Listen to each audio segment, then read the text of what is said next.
Bom dia a todos. Bom dia. Puxando a imagem para cá. Bom, prazer estar aqui apresentando os resultados do nosso segmento de IP.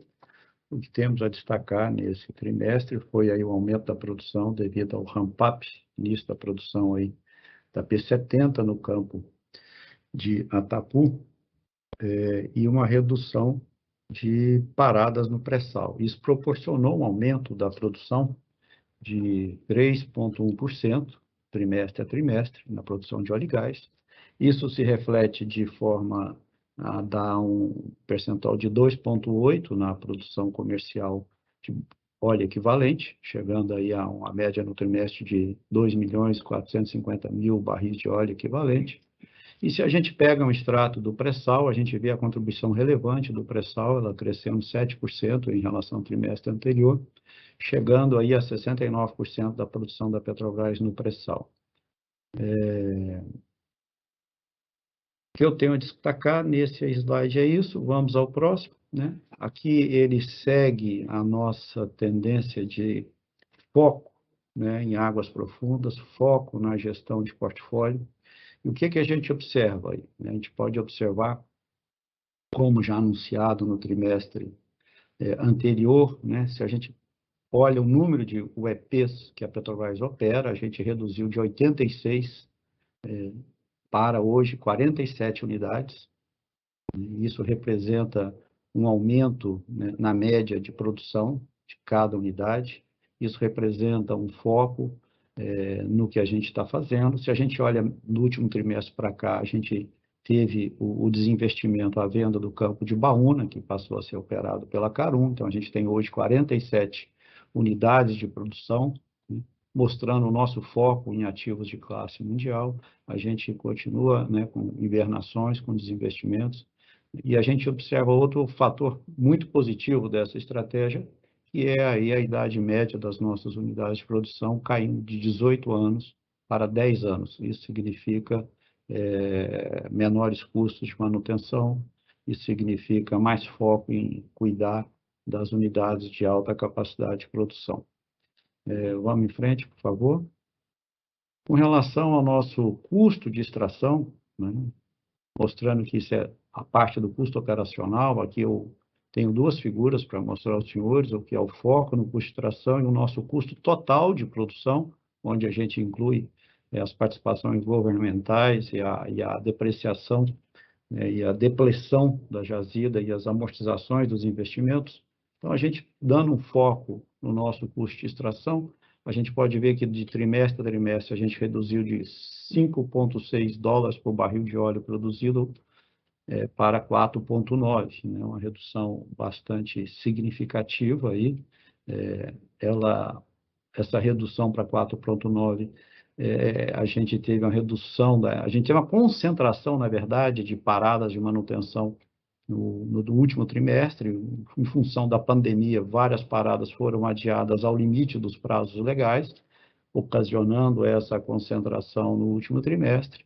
O primeiro trimestre desse ano, né, o ritmo de parada se voltou à normalidade, somadas, como eu já disse anteriormente, ao ramp-up da produção na P70 e a melhora da eficiência em várias unidades, o custo de extração geral da companhia veio a $4,9 por barril. Ele pode ser estratificado, conforme a gente pode ver, no pré-sal estabilizado em 2,7, em águas profundas caindo de 11,2 para 9,4.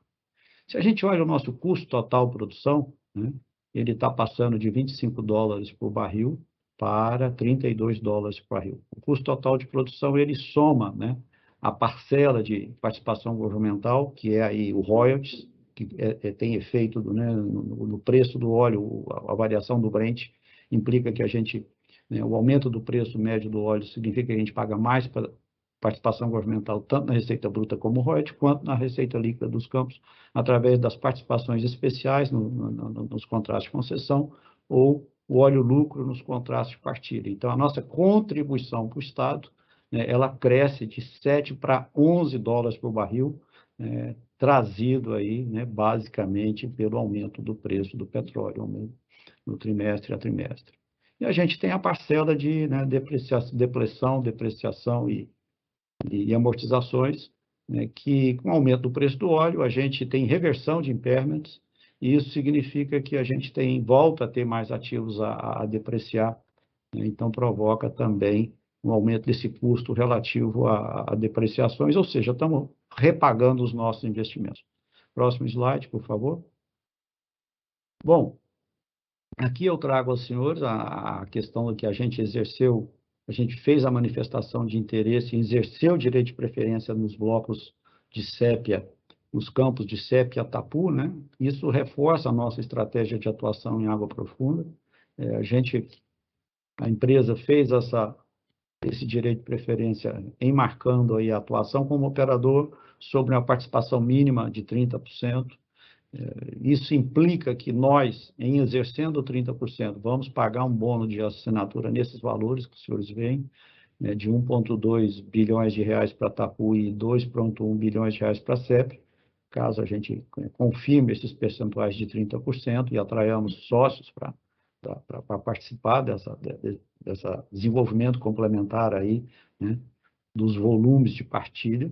Se a gente olha, uma outra questão que vale destacar nesse segundo leilão do excedente da seção onerosa, né, a gente teve um trabalho intenso, né, junto ao Ministério de Minas e Energia, junto à PPCA, de tal maneira que ficaram já pré-definidas as questões de compensações líquidas firmes, né, nos valores que os senhores podem ver na tabela abaixo, a 100%, para cada uma desses dois campos.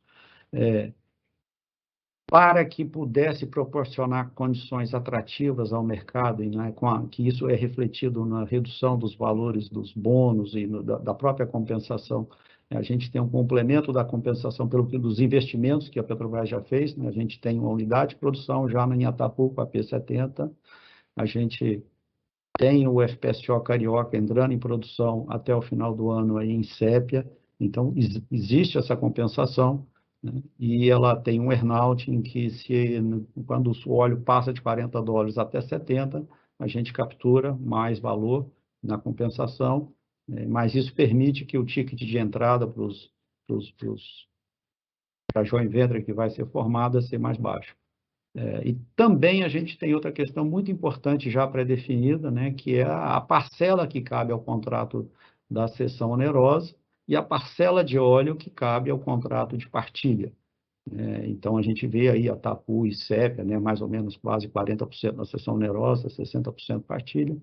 Para Atapu e Sépia, 31% na cessão onerosa do volume total da jazida, e você tem na partilha 69% do volume de óleo sobre o contrato de partilha. Próximo, por favor. E o último slide, creio. Aí a gente mostra, né, as frentes principais dos investimentos do segmento EIP no plano estratégico, né, 21-25, que né, dentro da fronteira exploratória, a gente tem a margem equatorial, com 6 blocos, com participação 100% da Petrobras, com a saída da Total e da BP, mas a gente está em via de, né, estamos trabalhando para que no início de 22 a gente possa já contar com as licenças ambientais, para que a gente dê passo à campanha, né, de perfuração nessa área, que a gente entende como uma fronteira muito interessante, haja visto os resultados na Guiana e no Suriname, né, são resultados bastante importantes, e a gente está aí no mesmo sistema petrolífero das areias do Cretáceo.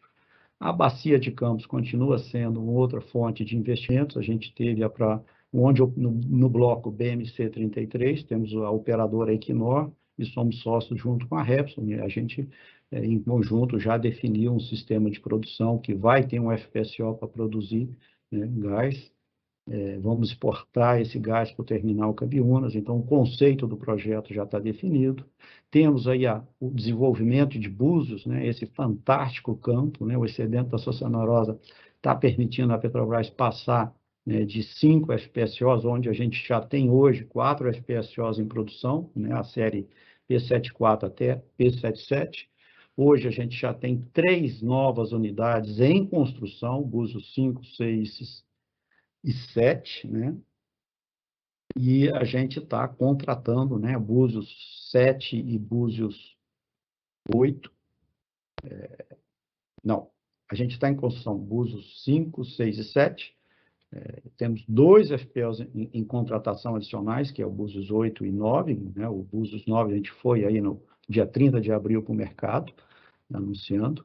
Então, assim, isso enseja um volume, é o maior volume de investimento que a gente tem no nosso plano estratégico de 21 a 25, Búzios, né, com esses volumes fantásticos, concentrando aí, vamos saltar de 4 plataformas em produção para já no mercado até a 9ª, e a gente vislumbra, quem sabe, até 12 unidades de produção no campo de Búzios. E, por último, né, a questão de Mero e Libra. A gente tem aí o esforço de avaliação da área central de Libra, tivemos a devolução da parte do Bloco Sudeste, e no campo de Mero, estamos aí com 4 unidades de produção, né, em construção. Temos Mero 1, que é através do FPSO Guanabara, né, para o início do ano que vem, já começando a produção.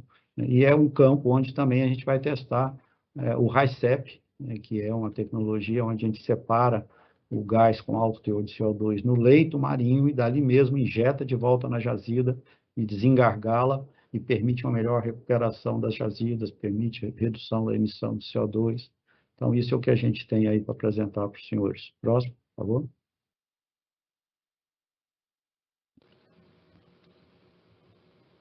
Passo aí a palavra ao João Henrique para dar seguimento à questão do desenvolvimento da produção. João, contigo.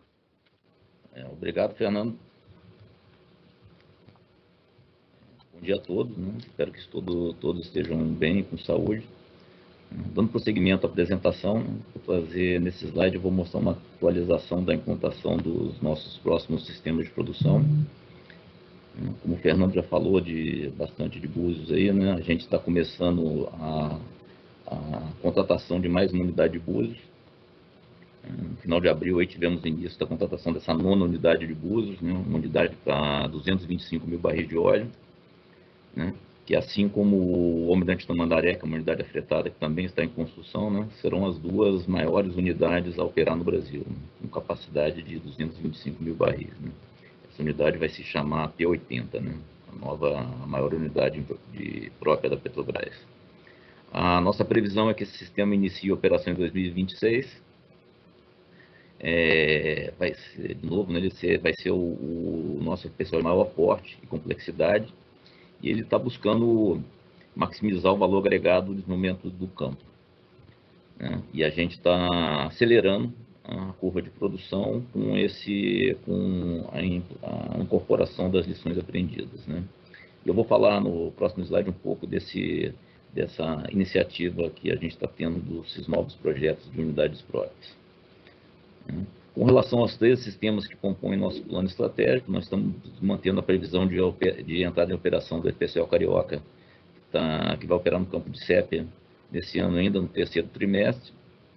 A unidade está em comissionamento no Brasfels, em Angra dos Reis, e deve sair de lá em junho ou no máximo no início de julho. A unidade de Mero 1, ela se encontra em comissionamento na China.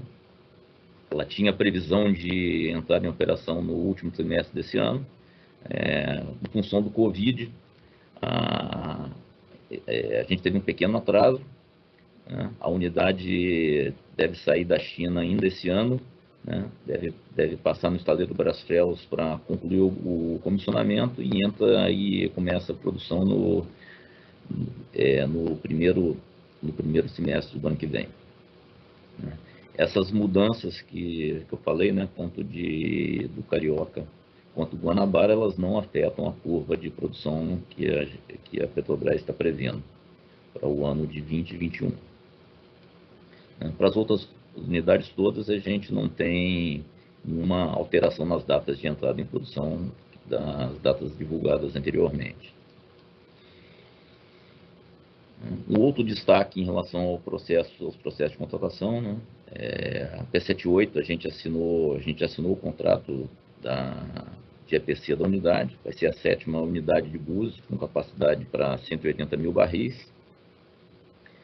E esse ano, né, a gente ainda espera encerrar a fase de contratação de Mero 4, né, de PB, né, integrado aos parques das baleias, e o Buzo 8, que vai ser a 79, né, todas essas unidades ainda sendo contratadas no segundo semestre desse ano.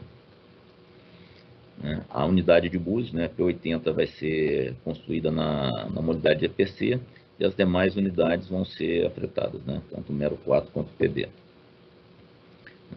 Vamos para o próximo slide, por favor.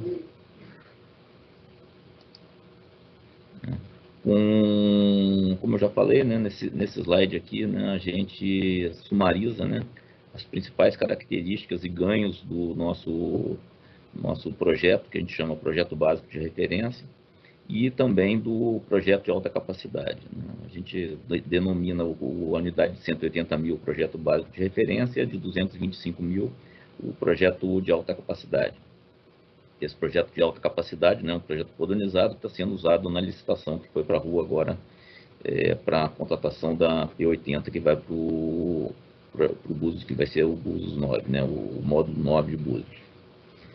Né? Esses projetos dessa nova geração de plataformas, né, colocam a Petrobras na vanguarda da construção de FPSOs, e é o resultado de mais de uma década de aprendizado da Petrobras nos ciclos de projeto, construção, partida e comissionamento dessas plataformas de produção do pré-sal. O projeto básico de referência tem uma capacidade de 180 mil e de alta capacidade de 225 mil. Né? Na contratação dessas unidades, a gente está usando um ponto da lei de licitações, né, que é a etapa de pré-qualificação. E com isso, a gente tem uma seleção dos fornecedores que é feita em função de comprovação de capacidade técnica e experiência. Né? A gente também avalia a capacidade financeira, e nesse modelo de contratação a gente usa o EPC, ele leva que a gente tenha só um fornecedor, e esse fornecedor é responsável por toda a construção do FPSO, reduzindo, na visão da Petrobras, o risco das interfaces do projeto.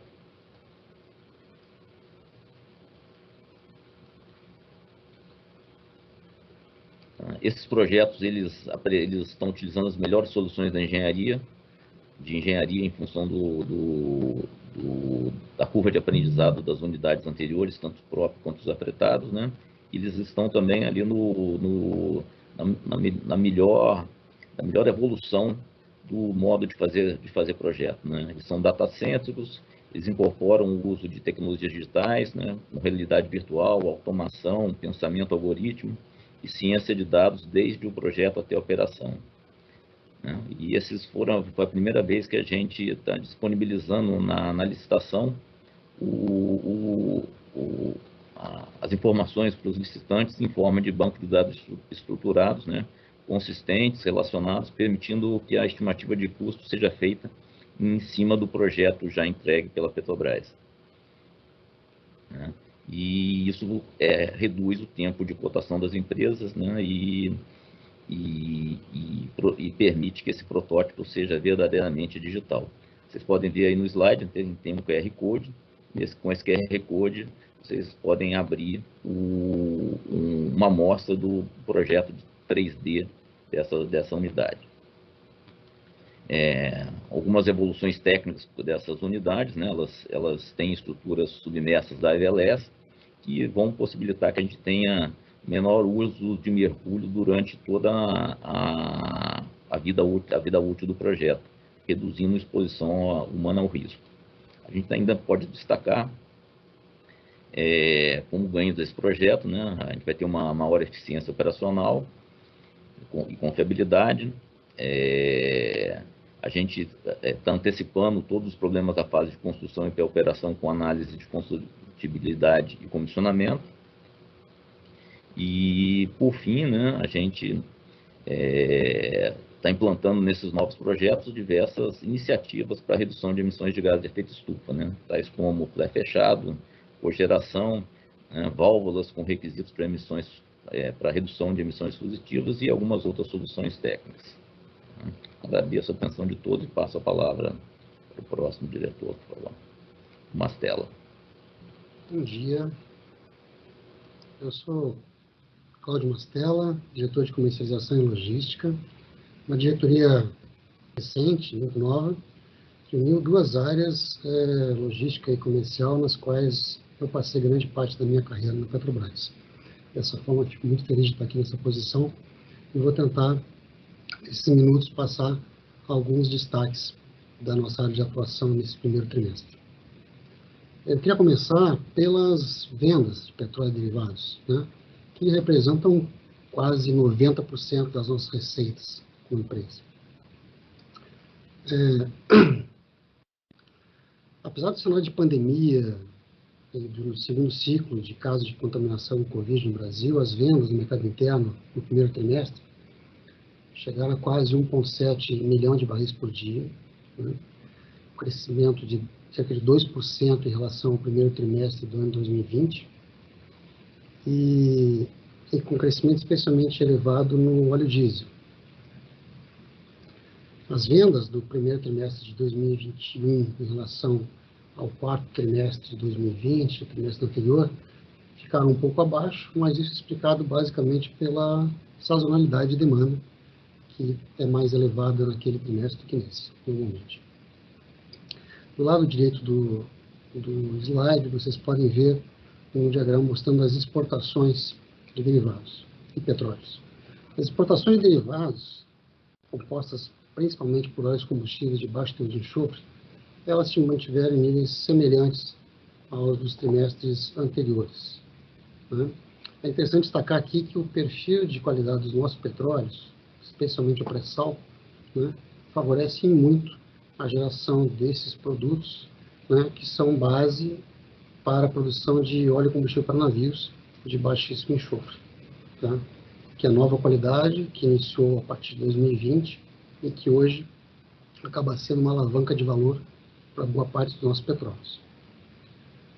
Já as exportações de petróleo, né, na medida que elas traduzem a entrega efetiva, o que está sendo mostrado aqui é a exportação do ponto de vista da entrega, né, ao cliente final. Os nossos clientes estão a cerca de 30 dias ou mais de distância do Brasil, né, elas não traduzem nesse número de 511 mil barris por dia no primeiro trimestre o balanço físico da maior produção e menor refino nesse trimestre. Essa diferença ela vai aparecer no trimestre seguinte, como já foi mencionado pelo Rodrigo Araújo há pouco. Próximo slide, por favor. Agora, alguns destaques da nossa atuação comercial que contribuíram para esses resultados que a gente acabou de mostrar. Primeiro, para mitigar os efeitos do Covid na demanda e nas vendas, a gente aumentou a oferta de produtos e ofereceu condições comerciais mais competitivas, o que resultou em ganho de market share no diesel, em particular no diesel S10, baixíssimo enxofre, e também na gasolina. A gente alcançou o melhor resultado nos últimos 5 anos nas vendas de asfalto, 428 mil toneladas no trimestre. A gente começou as vendas de Atapu, o novo óleo do pré-sal, que somaram as demais exportações de óleos nacionais. Acrescentamos novos clientes, a nossa crescente base de clientes de Búzios, que já tinha sido abastecida de 14 novos clientes no ano passado, no primeiro trimestre mais 2, e mais recentemente outros 2. Hoje a gente já está com cerca de 30 clientes compradores de Búzios no mercado internacional, o que é muito importante. Próximo, por favor.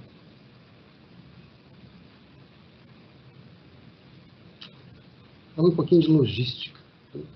Para viabilizar a produção e a venda de petróleo e derivados, a logística, tanto upstream quanto downstream, tem um papel fundamental, na medida em que ela conecta e integra os processos de produção, refino e comercialização.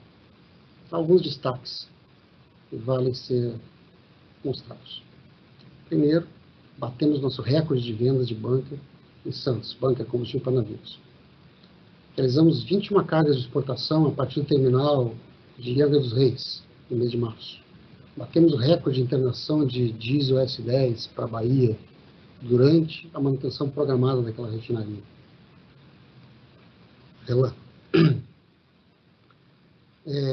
Reiniciamos as operações de ship-to-ship transferência a contrabordo entre navios no porto de Pecém, dando mais uma alternativa para importação e exportação de derivados no país.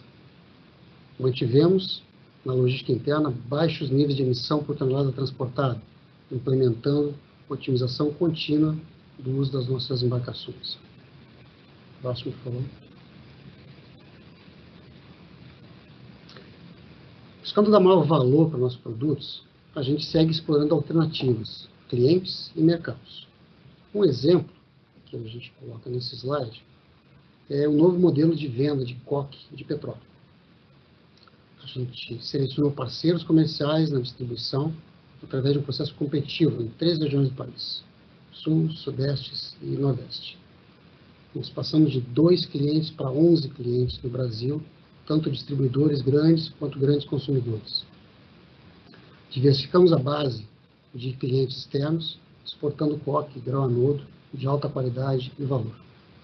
Com isso, e diversas outras iniciativas, estamos adaptando a Petrobras para o mercado de crescente competitividade, acrescentando valor aos nossos produtos e rentabilidade ao downstream e, por que não dizer, ao upstream também. Próximo.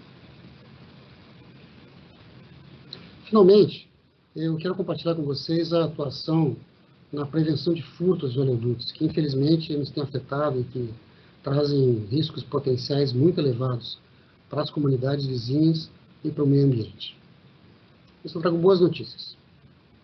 Através da atuação integrada da Petrobras, da Transpetro e das secretarias estaduais de segurança, especialmente Rio e São Paulo, nós conseguimos reduzir significativamente os impactos desses furtos nos últimos anos, o que pode ser visto nos gráficos. À esquerda, uma redução de quase 11 mil metros cúbicos para perto de 600 metros cúbicos, estimativa desse ano, é uma redução muito forte.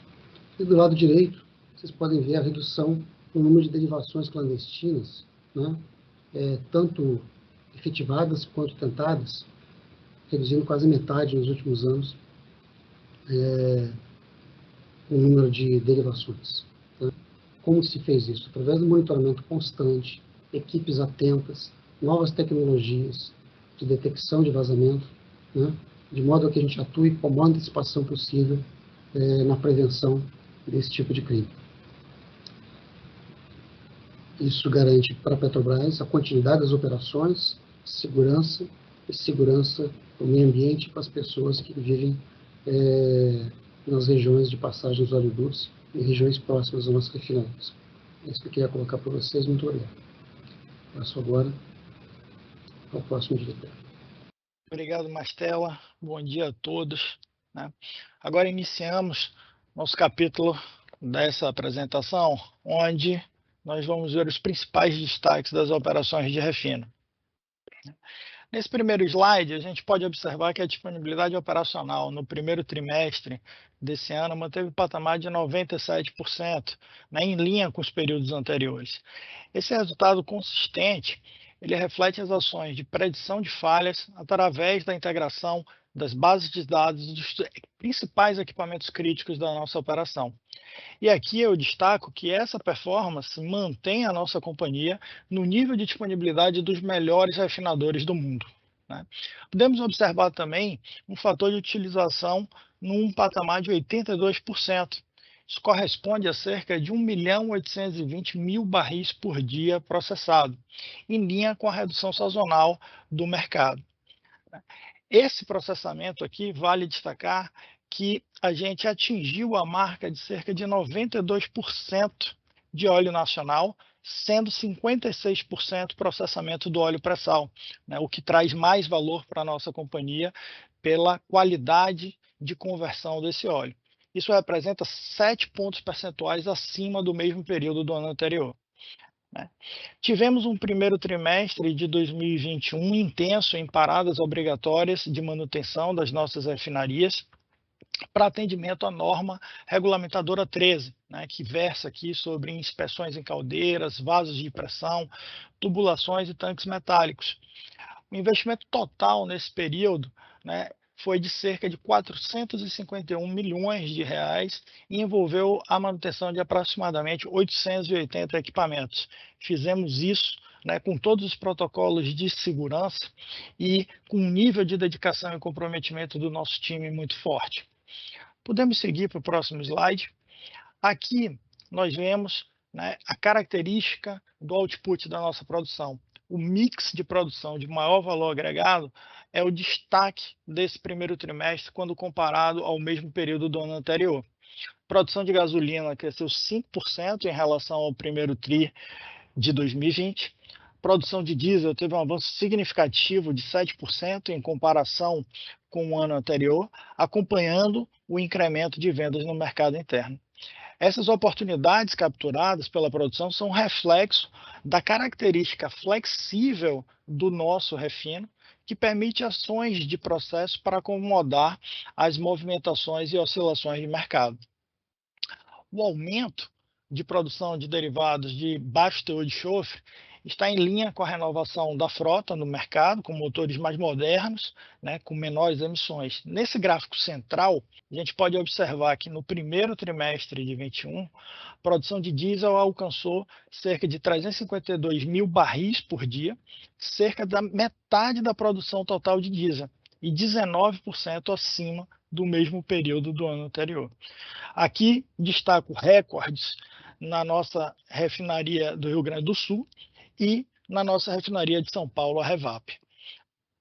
Quanto ao óleo combustível, podemos ver nesse gráfico à direita do slide, a gente pode observar uma redução de cerca de 4% em relação ao primeiro TRI de 20.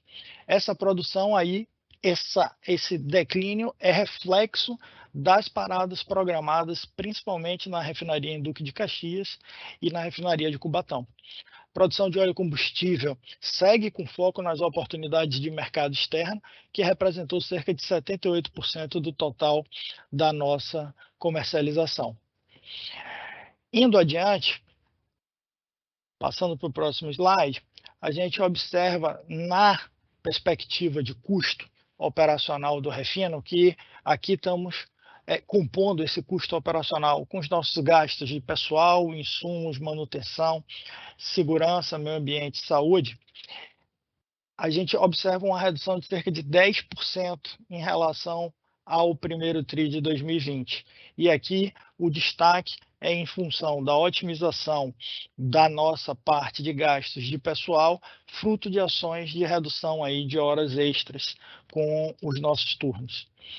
Em relação ao quarto TRI de 2020, a gente vê uma pequena variação, principalmente em função dos efeitos cambiais em relação a custos de insumos e serviços.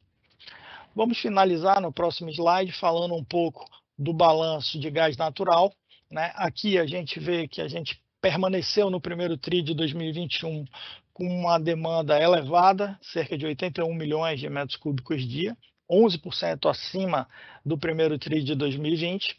E aqui o destaque, né, o aumento do mercado não termoelétrico e o aumento do despacho termoelétrico, dada a condição de afluência dos reservatórios em 2021. Né? Pelo lado da oferta, a gente vê uma ligeira redução da oferta de gás nacional, quando comparado ao primeiro TRI de 20, e aqui em função ao declínio natural dos campos maduros do pós-sal. A importação de gás da Bolívia e de GNL completou o nosso balanço e permitiu a nossa companhia atender todos os nossos compromissos contratuais no mercado de gás, quanto também na parte de geração de energia elétrica. Obrigado a todos aqui, devolvo a Carla para conduzir aqui a próxima etapa do nosso webcast.